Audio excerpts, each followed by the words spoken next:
Olá, seja bem-vindo ao curso de Autoconhecimento e Psicanálise. Na aula de hoje nós vamos continuar o estudo do livro Entre Psique e Soma, de Gerda Boyessen, capítulo 2, que é sobre as origens das teorias biodinâmicas. Nós estamos no subitem 4, que fala sobre a esquizofrenia. Antes de entrarmos direto no texto, vamos esclarecer um pouco sobre o que é a esquizofrenia. Normalmente, o esquizofrênico é uma pessoa que vê ou ouve coisas que não existem para a maioria de nós. Então, os sintomas da esquizofrenia é ouvir vozes, falar com pessoas que não existem, imaginar que se ela falar alguma coisa, todo mundo vai ouvir, que o mundo inteiro vai ficar sabendo. É a publicação do pensamento. Se tem uma parede lisa, o esquizofrênico pode falar: não, ali tem uma janela. Você não está vendo a janela? Eu estou vendo a janela ali. Está vendo? É uma janela. Então o esquizofrênico, ele fala com pessoas que não existem, ele ouve vozes, ele vê coisas que não estão ali. Então esses são os sintomas da esquizofrenia. Nós temos uma piadinha que define bem o que é neurose e o que é psicose, pois a esquizofrenia adentra no campo da psicose. Normalmente nós psicanalistas somos recomendados a atender só neurose, e as psicoses nós deixamos por conta dos psiquiatras. Mas é interessante que mesmo a esquizofrenia, ela tem reversão. Já tive alguns casos que eu atendi e houve melhora, uma melhora significativa. E dá muita pena, porque às vezes é uma pessoa jovem e perdeu esse contato com a realidade comum nossa e vive uma realidade paralela. Então é uma espécie de loucura. As pessoas falam que é demência, mas tem cura, tem tratamento. Então tem uma piadinha no meio psicanalítico que nós contamos para entender o que é neurose e o que é psicose. O neurótico sonha com castelos no ar. O psicótico mora nesse castelo no ar e o psiquiatra cobra aluguel. Então essa é a diferença entre uma neurose, que é um quadro mais suave, a pessoa tem muitas fantasias, muitas distorções do pensamento, que é o que o próprio termo neurose significa, né? Então neurose vem de nervos e uma alteração dos nervos. Então na neurose ocorrem muitas distorções, muitas fantasias, muitas interpretações erradas. E a maioria de nós tem uma porção de neuroses. Só o fato de nós conseguirmos identificar essas neuroses e de repente corrigi-las já é um grande passo para a felicidade, para sair de um monte de sofrimentos. Mas a psicose já é um pouco mais grave. A pessoa perdeu o contato com essa realidade comum e começa a delirar, vendo outras realidades. Então, esse capítulo é dedicado a entendermos o que é a esquizofrenia. Claro que aqui é uma abordagem diferente do convencional. No comum, nós tendemos a imaginar que a esquizofrenia ocorre devido ao desligamento do ego da realidade comum. A realidade comum estava muito dolorosa e então a pessoa cria uma realidade alternativa que seja suportável. Essa é a teoria mais comum que tem por aí, a qual eu não compartilho muito. E pretendo, de repente, numa outra aula, estar abordando com mais clareza o que é a esquizofrenia. Bem, vamos lá. A Gerda Boyessen, o subtítulo 4, a esquizofrenia.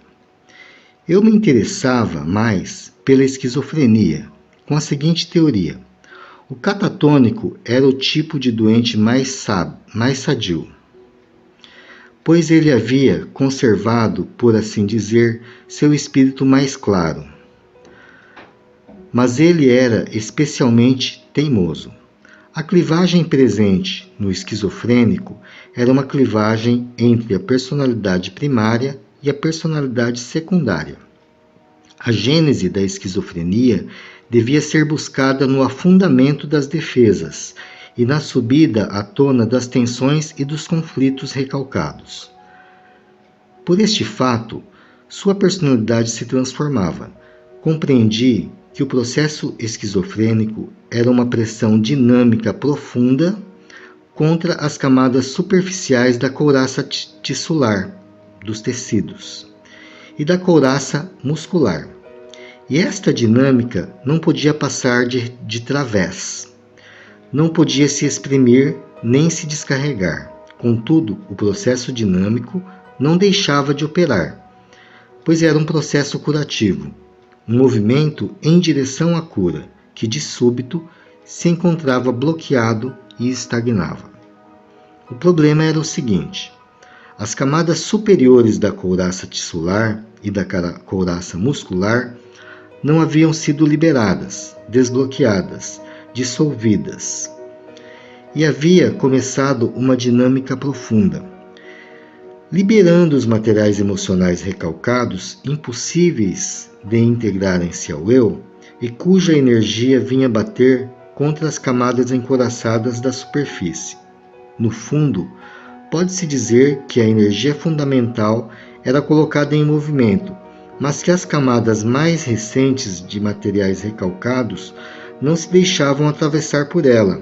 Assim, entendi por que muitas vezes o esquizofrênico recusava-se a levantar-se de manhã, com o processo dinâmico operando durante a noite. Ao acordar, o paciente podia sentir que era um caminho para a liberação. No entanto, as camadas superficiais da couraça tissular impediam a circulação da energia e a descarga. Distinguiam-se 3 tipos de esquizofrênico. O hebefrênico, resignado e que não queria fazer absolutamente nada. O segundo era o paranoico. A energia vinha da cabeça e dava aos pacientes a impressão de que se lhes era enviada uma energia do exterior por um mecanismo de projeção e de falsa interpretação. O terceiro era o catatônico, que havia conservado uma certa integridade de consciência, mas que estava bloqueado numa teimosia muito especial. Contarei uma anedota sobre isto. É a história de um catatônico, deitado em sua cama em posição fetal. Entra em seu quarto o médico-chefe, seguido por estudantes, e começa: "Aqui está o Sr. Hansen, que está deitado em posição fetal há meses." Subitamente o Sr. Hansen se levanta e diz com uma voz alta: "Não é verdade." Isto ilustra a minha teoria das camadas profundas que são ativadas, da rigidez e da teimosia. Há uma certa integridade presente no fundo. Outro exemplo. Trata-se de um paciente sentado num pinico, repetindo sem parar: "Não faz cocô, não faz cocô." Este era um conflito anal muito intenso, deixar sair ou reter. Aqui um parênteses. Na evolução da psicossexualidade, existem fases que Freud colocou como fase oral, anal e genital, basicamente. Claro que há mais fases, não é momento de irmos além, mas a energia psíquica ou libido, ela fica mais ou menos fixada na parte oral, anal ou genital. Aqui no caso está falando de um conflito anal, ou seja, de uma fixação anal, em que a criança, quando ela passou pela fase do cocôzinho, ela ficou apegada ali naquela fase, talvez por uma bronca maior da mãe, uma bronca menor. Nós estaremos abordando essas fases com mais detalhes, entendendo o que podemos e o que não podemos fazer com as crianças para não neurotizá-las. Então, continuando. Último exemplo. Um paciente catatônico permanecia hospitalizado há muito tempo. Ele pareceu sarar e saiu do hospital psiquiátrico, mas, no instante em que abraça a mãe na soleira da porta, retorna à catatonia. Hackness um dia me fez notar que os pacientes catatônicos têm um espírito muito claro. Isto levou minha atenção ao fenômeno teimosia. E minha teoria é a seguinte: a pessoa se torna teimosa para proteger sua personalidade primária e seu livre-arbítrio. A pessoa se torna teimosa para proteger sua personalidade primária e seu livre-arbítrio. O catatônico não se instala completamente numa atitude caracterial, tornando-se teimoso.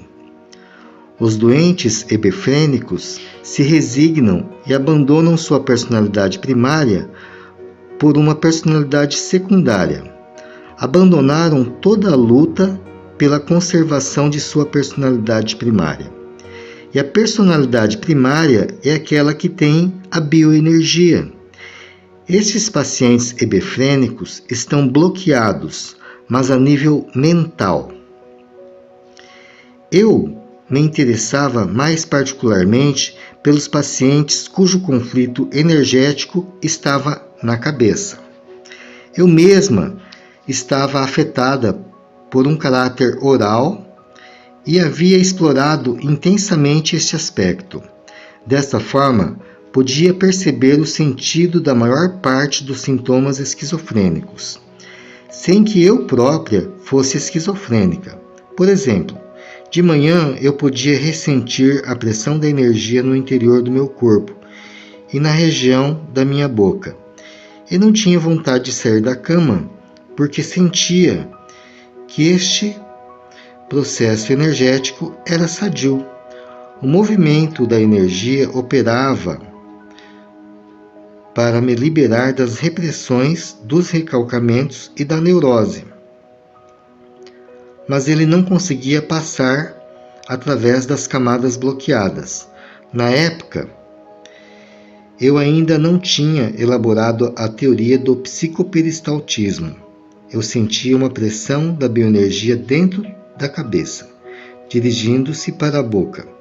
À medida que minha sensibilidade coenestésica se afinava, eu compreendia que era uma pressão de energia.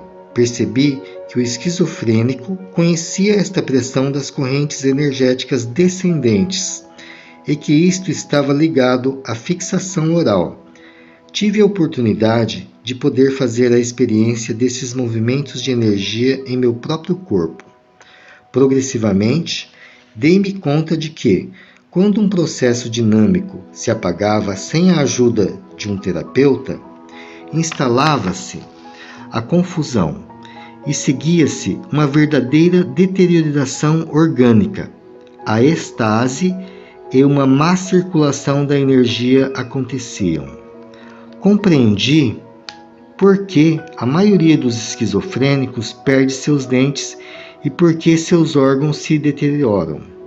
A causa desses fenômenos reside em má circulação de energia, ou seja, uma estase. E, no entanto, e no fato de que, assim, as células são mal alimentadas pelo sangue oxigenado. O conceito da couraça tissular é fundamental para se compreender o sentido desses fenômenos. A estase faz o papel de uma esponja que conserva a má energia e os maus fluidos. A estase faz o papel de uma esponja que conserva a má energia e os maus fluidos. Como estas camadas de estase não eram eliminadas, o sangue novo não podia penetrar nestas zonas. O conceito de estase me permitiu compreender a deterioração fisiológica presente nos esquizofrênicos. Esta estagnação ocasionava múltiplos problemas. Convém notar o que na época entendia-se por estase. Para mim, a estase era uma pressão fluídica. Quando comecei a falar sobre isto com o analista haitiano, ele observou: é estranho, quando você fala de estase, você pensa em fluido. William Reich, pensava na energia. Respondi: é exato, trata-se de um fluido energético.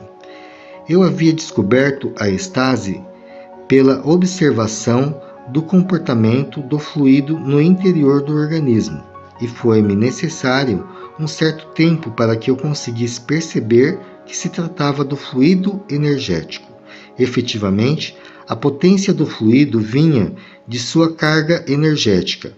Compreendi o que era o fator X que o Dr. Olesen descobrira trabalhando com o fluido. Quando dava injeções de fluido nas membranas, ele não obtinha o resultado esperado. Concluiu então que deveria haver um fator X presente no fluido que provocava a pressão. Era a energia.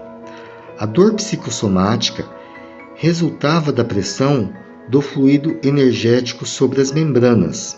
As injeções de solução fisiológica de sódio do Dr. Olesen não provocavam dores psicossomáticas, pois elas não continham bioenergia.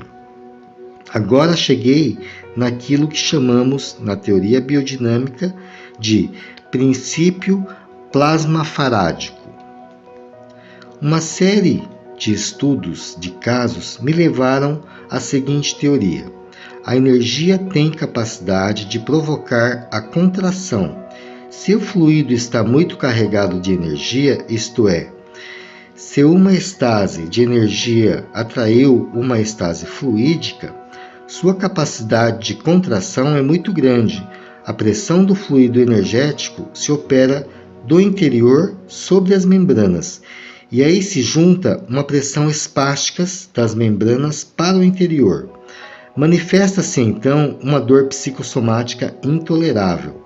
Por outro lado, com a couraça tissular, este fluido energético tem um efeito irritante. Compreendi com isso que os fatores que eram a causa das dores psicossomáticas e da irritação dos tecidos cerebrais em particular, compreendi como o fluido energético irritava as membranas das células cerebrais e provocava alucinações. Olha só que interessante. Compreendi como o fluido energético irritava as membranas das células cerebrais e provocava alucinações. Se o sistema nervoso central e o aparelho motor são influenciados, os membros se agitarão entre si. Se os canais auditivos ou visuais são tocados pela pressão do fluido energético, manifestam-se alucinações por ativação interna. Os fatores irritantes da couraça tissular então afetam consideravelmente o funcionamento dos sistemas perceptivos. Isto se produz todas as vezes que são desencadeadas emoções, pois o fluido energético então sobe a cabeça. Bem, terminamos aqui este item sobre a esquizofrenia. É particularmente um tema que me chama muito a atenção, pois eu vejo o sofrimento dessas pessoas. Basicamente não existe tratamento, a psiquiatria apenas medica, dá remédios, dá antipsicóticos para interromper as crises, mas o indivíduo fica anulado enquanto pessoa. Ele não tem uma vida social, não tem uma vida profissional, é bem complexo. Alguns ainda conseguem trabalhar e conviver em sociedade, mas alguns casos de esquizofrenia a pessoa fica inválida. E saber que existe terapia, existe tratamento e que é importante que a gente esteja buscando. A mesma coisa acontece com a depressão também, que as pessoas ficam achando que é só tomar a medicação, mas existe a psicoterapia, tanto a feita por psicólogos como a feita por psicanalistas e outros tipos de terapeuta, que podem estar ajudando muito e estar libertando realmente a pessoa daquele sofrimento. Muito obrigado, até a nossa próxima aula.